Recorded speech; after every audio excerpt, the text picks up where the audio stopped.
I love this question. If a whale delegates to a DREP or pool and then loses his keys, that DREP will have that stake forever. Could snowball into a problem. That's not exactly how that works. All right. What's your view on Neuralink? So, this is an interesting one, too.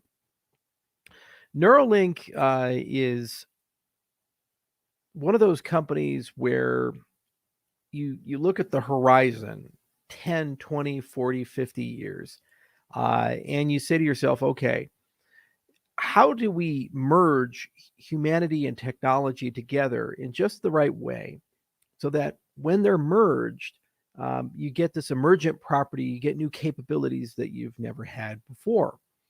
So the human brain is kind of sealed in this case, and it actually doesn't have any natural way of sensing the environment.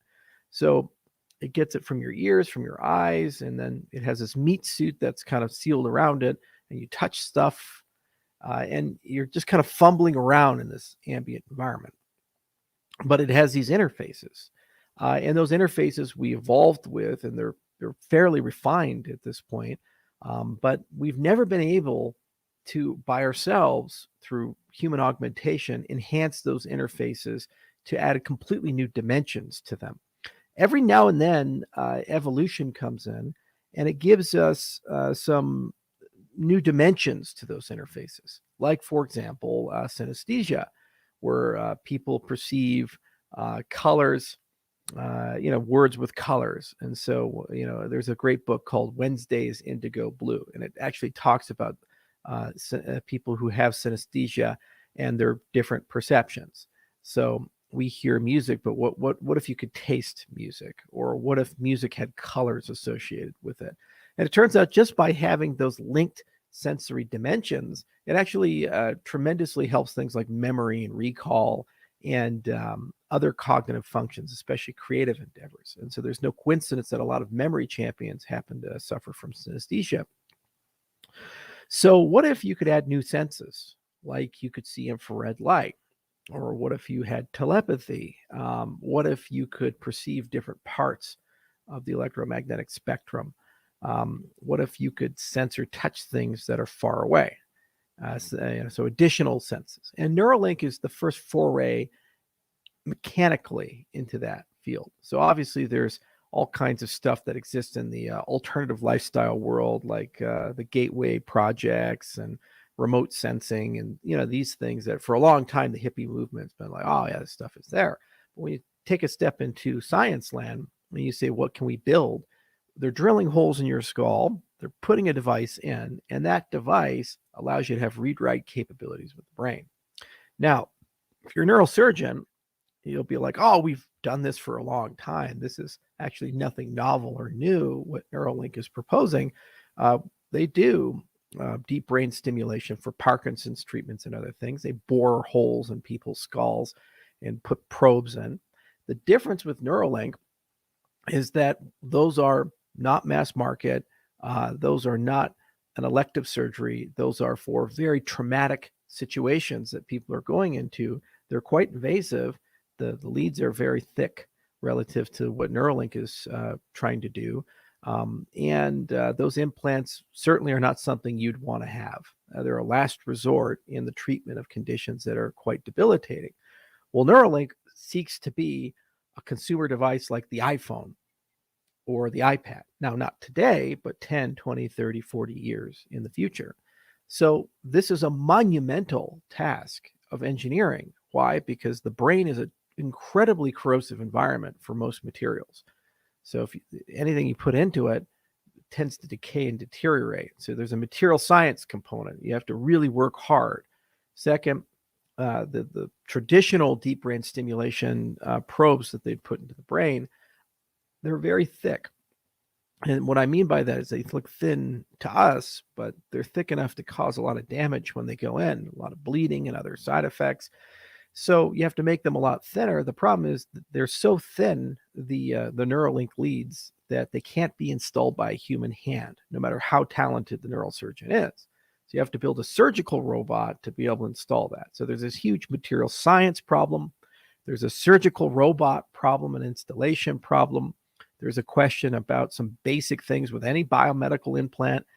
Will it be rejected? How do you deal with daily things like taking a shower and cleaning? Then there's a question of power. So how do you power something like this in a safe way? An implantable medical device battery that's right next to your brain, and our battery has a problem in our cell phone. Oh no, and you drop the phone. It's like if your battery catches fire or leaks in your head, you have much bigger problems to worry about. So there's a power delivery question. So there's a big house of innovation there. And then obviously there's an AI and an integrated circuit question. So it's a big electrical engineering and software problem as well. So you have a monumental intersection of insanely difficult problems all coming together. Plus, you have to go through the whole FDA process. So they tried it on pigs and monkeys. There's some really gruesome stuff when you read the reports about what happened to the monkeys and to the pigs that they tried these things on. It was pretty horrific. And now they've put it in a human. And I guess they're having some good results with it. What'll end up happening is they'll have huge progress. They'll plateau. It'll stay there for quite some time.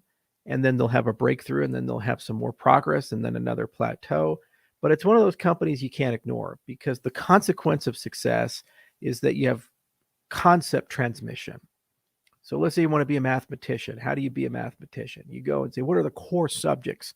Okay, analysis and algebra and geometry and number theory and combinatorics and probability theory and statistics. Okay, so how do you learn that? Well, here's this book, and here are all these problems, and you read page by page, and you work through problem by problem, and those translate, if you're good, into a conceptual framework of what is that?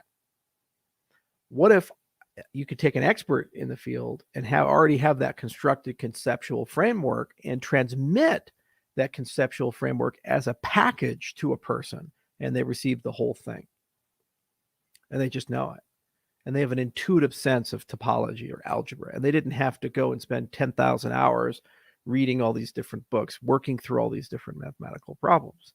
That is the terminus of an innovation like Neuralink, is concept transmission. So you actually don't communicate with these low bandwidth words or text. You actually communicate with much more refined concepts. We already do this in a certain respect with cognitive neuroscience. So you have mind maps, and you have visualizations of large amounts of knowledge, diagrams, these types of things. You could take very complex things and try to add some order to it, and then put it into a picture, and then suddenly you've transmitted more information by compressing it into that picture. And if you can look through the picture and truly understand it, you can unpack the concept and potentially learn much faster or have a more intuitive sense of it. But this is like the thought pattern itself transmitting its way over, maybe concert pianists or this stuff. So it's like the Matrix, I know Kung Fu type of thing.